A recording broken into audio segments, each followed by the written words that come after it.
Halo guys, selamat datang di channel Anak Tuyul. Masih bareng gue Otoy di Cermis alias Cerita Misteri. Di Cermis edisi kali ini, gue bakal menceritakan sebuah kisah nyata yang dialami oleh Putri Diah Wardani. Putri Diah Wardani ini mempunyai kisah yang sangat seram yang terjadi di kosannya, bahkan mengikuti sampai ke tempat kerjanya. Seperti biasa, sebelum kita nonton videonya dan dengar cerita lengkapnya, jangan lupa like, subscribe, dan pijit tombol loncengnya biar kalian gak ketinggalan update video atau cerita terbaru dari Anak Tuyul. Ingat, jangan nonton dan dengerin sendirian.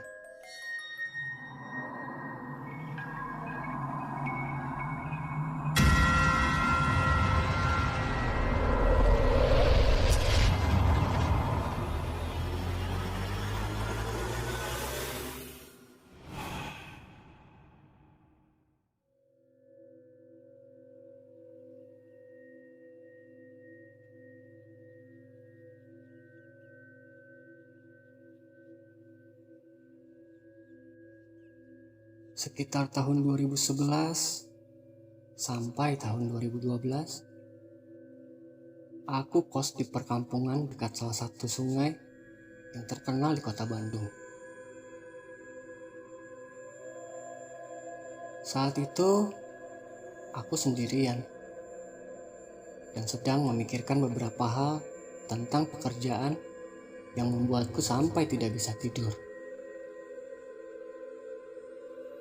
Di saat aku sedang dalam lamunan,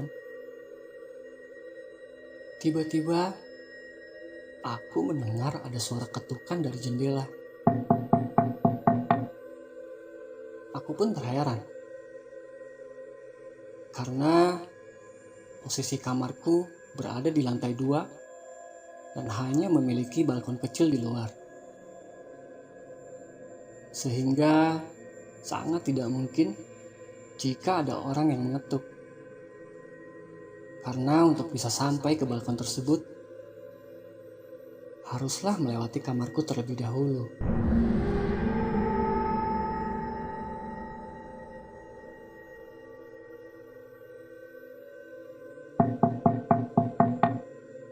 Tiga kali aku mendengar ketukan itu. Dengan rasa penasaran, aku mendekati jendela dan membuka secara perlahan kelambu berwarna biru yang menutupi jendela kamarku. Dan syukurlah, tidak ada apa-apa di sana.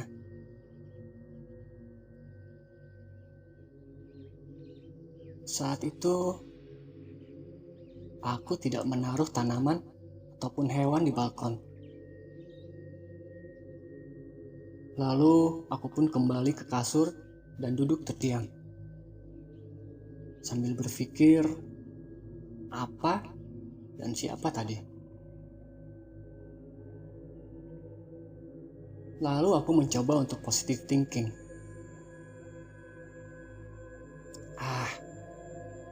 Mungkin burung lewat, atau mungkin cicak, atau mungkin kecoa kali ya. Begitu gumamku. Setelah berpikir demikian, aku pun mencoba untuk memejamkan mata. Karena esok hari, aku kerja shift pagi. Dan akhirnya, aku pun tertidur. Namun, saat aku tertidur, aku bermimpi sangat aneh. Dalam mimpi tersebut, aku berdiri di suatu tempat yang aku sendiri tidak tahu itu di mana.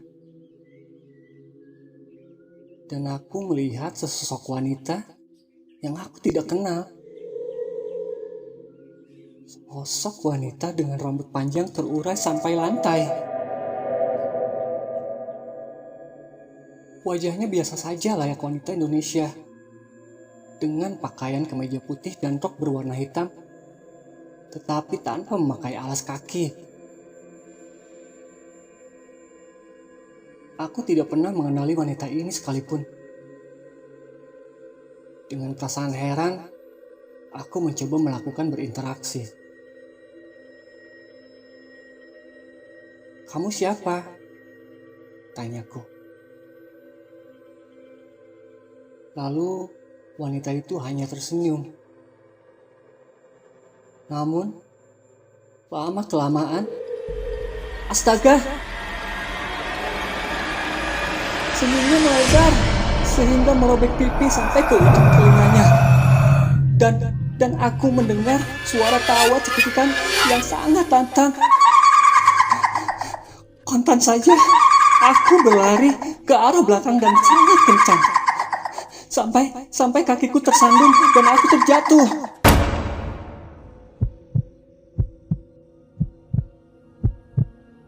Aku terbangun dari tidur, tapi dengan badan yang sudah berada di lantai. Jantungku masih berdegup kencang karena ketakutan. Lalu, aku mengambil segelas air dan segera meneguknya sampai habis.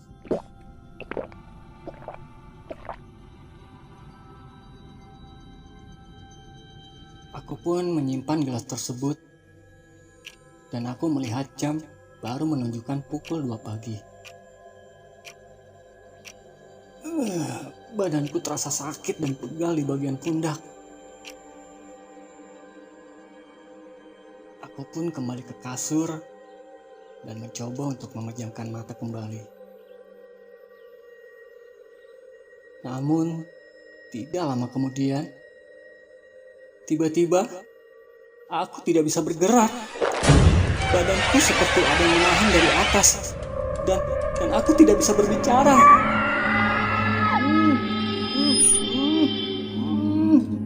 Aku mencoba menggerakkan badan, tetapi tidak bisa. Aku mencoba berdoa dalam hati, dan akhirnya aku pun bisa bangun dari kasur.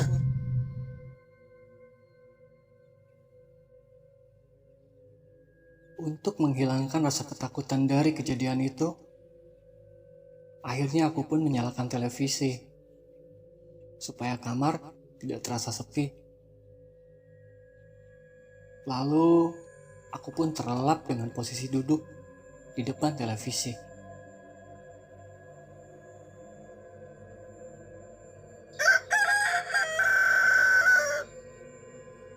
Keesokan harinya, aku mulai bersiap untuk pergi bekerja. Aku bekerja di salah satu restoran seafood yang kebetulan sekarang restorannya sudah tutup, dengan mengusung tema salah satu pulau terkenal di Indonesia. Hal itu menjadikan restoran ini menjadi salah satu restoran yang berbeda dari restoran seafood lainnya. Singkat cerita, sesampainya di tempat kerja, aku melakukan pekerjaan mulai dari menurunkan kursi, menyiapkan kondimen seperti alat makan, salt pepper di atas meja, menyapu, mengepel, dan yang terakhir, briefing dengan semua tim yang bekerja shift pagi pada saat itu. Setelah melakukan briefing pagi, aku melanjutkan menyobek daun pisang menjadi beberapa helai. Karena konsep restoran seafood ini menyajikan piring rotan yang dilapisi daun pisang untuk makan para tamu. Aku menyobek daun pisang di ruang paling belakang dekat area gudang penyimpanan bahan baku. Saat itu aku hanya sendirian, karena teman-teman yang lain sedang mengerjakan pekerjaan lain di area depan.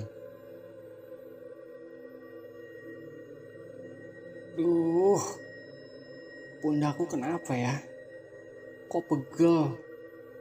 Udah gitu, kerasa panas lagi. Kataku dalam hati. Aku tetap melanjutkan pekerjaan. Namun tiba-tiba, salah satu temanku datang. Hai Put, sendirian? Tanya temanku. Aku pun hanya mengangguk dan temanku pergi ke tempat bahan baku untuk mengambil sesuatu. Mataku sedikit melirik ke arah temanku itu. Lalu saat itu aku merasakan tubuhku yang tiba-tiba sangat panas. Karena tidak kuat, akhirnya aku jongkok sambil memeluk diriku sendiri. Lalu setelah itu, aku pun tidak ingat apa-apa.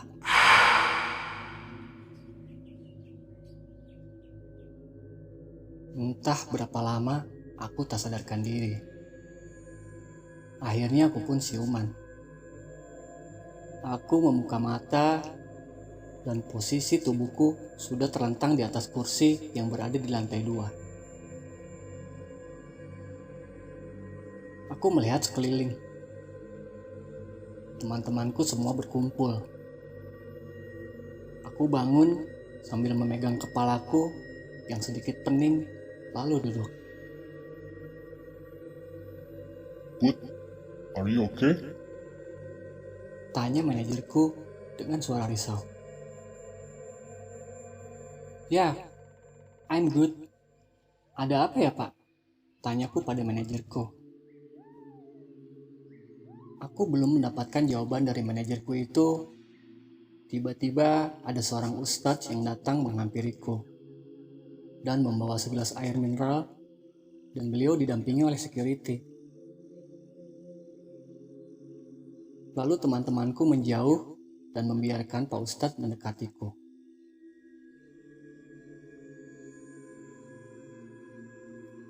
Dek, diminum dulu airnya. Ujar Pak Ustadz. Aku mengangguk dan mengambil gelas dari tangan Pak Ustadz. Lalu Pak Ustadz bertanya padaku. Dek, Ade semalam dari mana? Enggak dari mana-mana, Pak. Aku ada di kosan aja. Jawabku setelah meneguk air minum. Ade lagi banyak pikiran ya? Tanya Pak Ustadz sambil mengambil gelas yang aku pegang.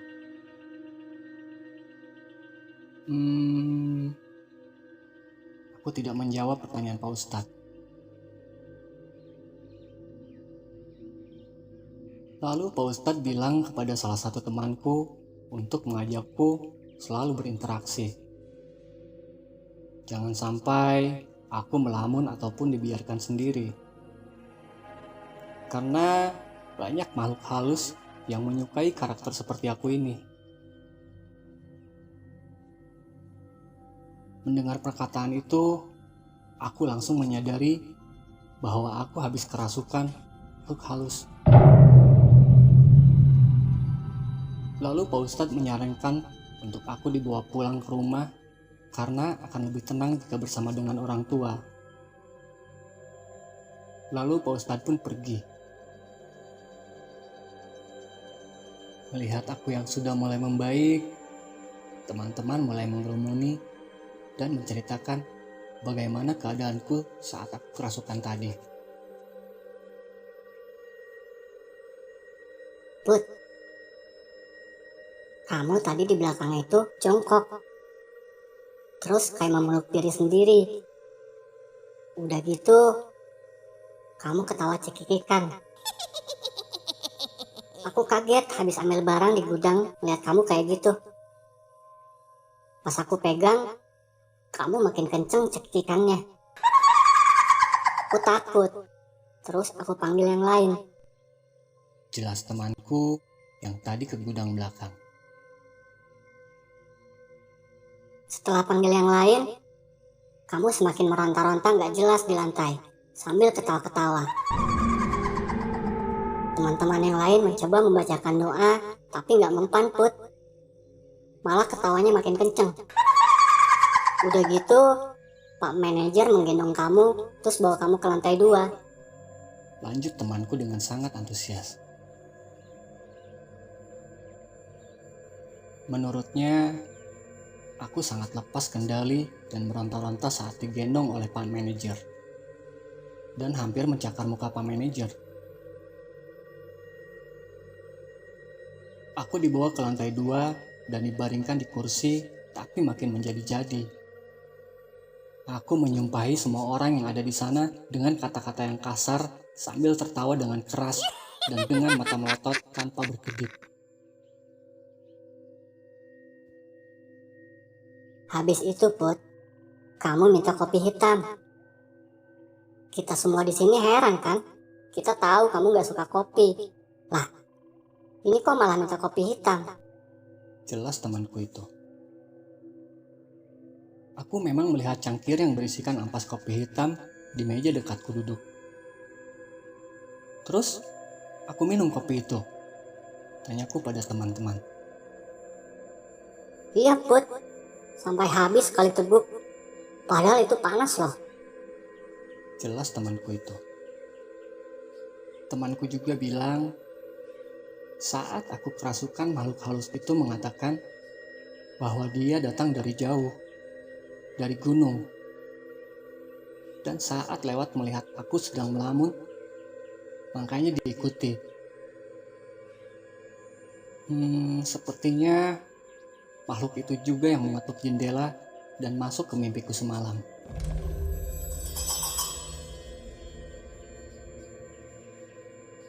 Setelah itu, aku meminta maaf kepada teman-teman karena sudah kerepotan mengurusku saat kerasukan. Mereka memaklumi karena mereka tahu kalau aku orang yang sensitif terhadap makhluk halus. Karena beberapa kali aku juga suka merasakan kehadiran makhluk halus di tempat kerjaku itu.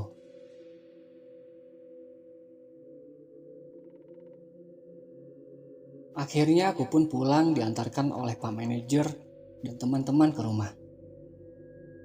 Aku lalu mengambil cuti sebanyak 3 hari untuk menetralkan diri.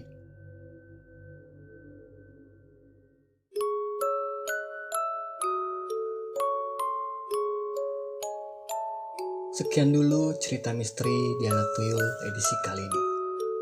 Buat kalian yang punya kisah atau cerita misteri yang kalian alami nyata, ataupun video hantu, kalian bisa kirim ke Anak Tuyul di sini.